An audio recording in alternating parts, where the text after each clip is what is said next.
menstrual cycle can be broken down into two broad phases, the follicular phase and the luteal phase.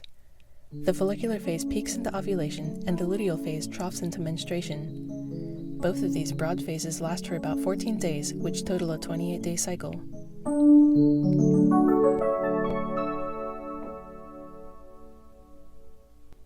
The waxing moon embodies vibrancy and activity. It's growing and brightening. This is a time of creativity and ambition. During the follicular phase, the pituitary gland releases follicle-stimulating hormone. Follicle-stimulating hormone stimulates the growth of follicles in the ovaries, which each house an immature egg. The follicles continue developing until the pituitary gland eventually slows its release of follicle-stimulating hormone. Only the strongest follicle survives the hormone drought, while the rest get reabsorbed. During this phase, estrogen and testosterone both increase, which cause an improvement in energy, mood, and extroversion. These mounting hormones can also have the effect of an enhanced sense of creativity. Ideas may come more easily, whether they relate to making strategic decisions or to more spontaneous creative projects.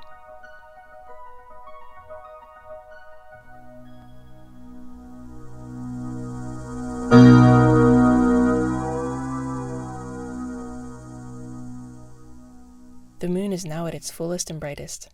At this time, the heart is often at its fullest too, so it can be a great time to connect with loved ones or even acquaintances. Ovulation only lasts for a few days within the follicular phase. It begins when the pituitary gland releases a burst of luteinizing hormone, which causes the remaining follicle to break open and release its egg. The egg then travels down the fallopian tube into the uterus. Estrogen, testosterone, and follicle-stimulating hormone peak during ovulation, which means that their mood and energy-boosting effects peak too.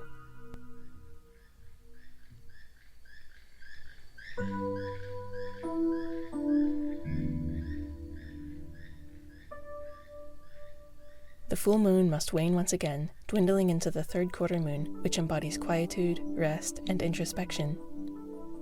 The ruptured ovarian follicle immediately collapses into a corpus luteum, whose main function is to release progesterone. As estrogen, testosterone, and follicle-stimulating hormone levels fall, progesterone levels rise and take their place.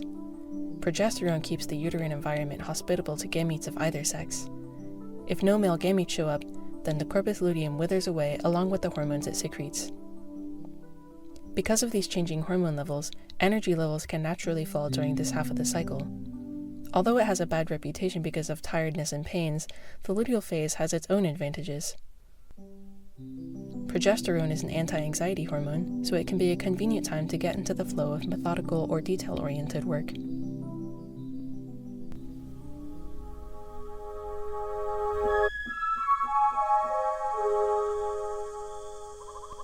The new moon represents contemplation and rebirth.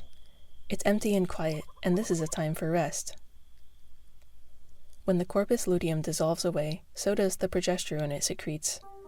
This signals the unneeded uterine lining to fall away, and so begins menstruation.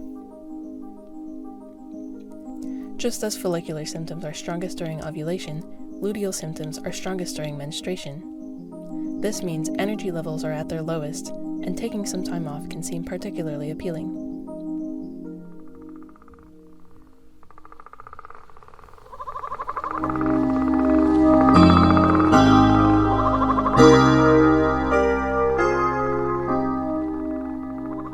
In a world of obligations and rigidity, it's easy to forget about our own simple needs.